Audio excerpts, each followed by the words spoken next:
प्रिय भाई और बहनों, आज हम एक महत्वपूर्ण आत्मिक सत्य पर मनन करेंगे।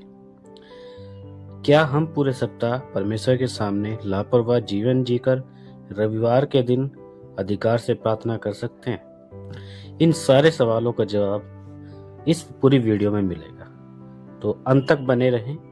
पूरी वीडियो को देखें, अच्छे से सुने, ध्यान से सुने। प्रभु सभी को आशीष दे। चलिए हम इस पूरी सभा को शुरू करते हैं। क्या हम पूरे सप्ताह परमेश्वर के सामने लापरवाह जीवन जीकर रविवार के दिन अधिकार से प्रार्थना कर सकते हैं? बहुत बार हम रविवार को ऊंची आवाज में प्रार्थना करते हैं, आराधना में हाथ उठाते हैं, हालेलुया कहते हैं, लेकिन क्या हमारा सोमवार से शनिवार तक का जीवन भी उतना ही समर्पित होता है? परमेश्वर केवल एक दिन की भक्ति नहीं चाहते, वह निरंतर जीवित और सच्चा संबंध चाहते हैं। बाइबल हमें स्पष्ट रूप से सिखाती है, पहला पत्रस 1:15-16 में, जैसा तुम्हारा बुलाने वाला पवित्र है वैसे तुम भी अपने सारे चाल चलन में पवित्र बनो। ध्यान दीजिए, सारे चाल चलन में अर्थात घर में, कार्यस्थल पर, व्यापार में और मोबाइल के उपयोग में, हमारी बातचीत में, हर क्षेत्र में पवित्रता केवल कलीसिया के भीतर की बात नहीं बल्कि जीवन शैली है। हम सब चाहते हैं कि हमारी प्रार्थना में अधिकार हो। जब हम प्रार्थना करें तो स्वर्ग हिले, परिस्थिति बदले और शैतान पीछे हटे, परंतु आत्मिक अधिकार शब्दों से नहीं, आज्ञाकारिता से आता है।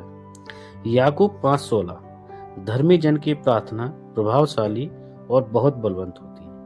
यहाँ लिखा है धर्मी जन।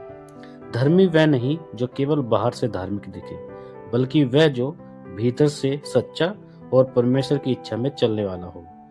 यदि हमारा जीवन समझौते में है, यदि हम सप्ताह भर पाप, गुस्सा, झूठ, कटुता या लापरवाही में चलते हैं, तो रविवार को हमारी प्रार्थना में वह निर्भीकता और आत्मिक साहस नहीं रहेगा। यीशु ने भी चेतावनी दी, मत्ती रचित सुसमाचार 15:8 में, ये लोग होठों से तो मेरा आदर करते हैं पर उनका मन मुझसे दूर है। कितनी गंभीर बात है, होठों से आराधना लेकिन हृदय दूर। रविवार को हम गीत गाते हैं, पर यदि सप्ताह में हमारा मन संसार में डूबा रहता है तो हमारी आराधना केवल आवाज रह जाती है, सामर्थ्य नहीं। परंतु ये संदेश केवल चेतावनी नहीं, आशा भी देता है। पहला यूहन्ना 1:9 में लिखा है, यदि हम अपने पापों को मान ले तो वह विश्वास योग्य और धर्मी है कि हमारे पाप क्षमा करे। यदि हमने लापरवाही की है, आज भी वापसी का मार्ग खुला है। परमेश्वर दंड देने में नहीं, बहाल करने में आनंदित होते हैं। जब हम सच्चे मन से पश्चाताप करते हैं तो वह हमें शुद्ध करके फिर से अधिकार देते हैं। तो हम क्या करें?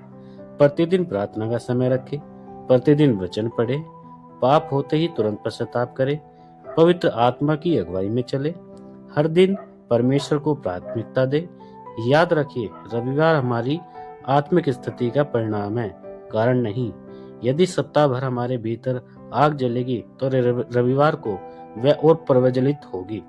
यदि सप्ताह भर हम परमेश्वर के साथ चलेंगे तो रविवार को हमारी प्रार्थना में स्वाभाविक अधिकार होगा। आज हम निर्णय ले, हम केवल रविवार के मसीह नहीं बल्कि हर दिन के मसीह बनेंगे।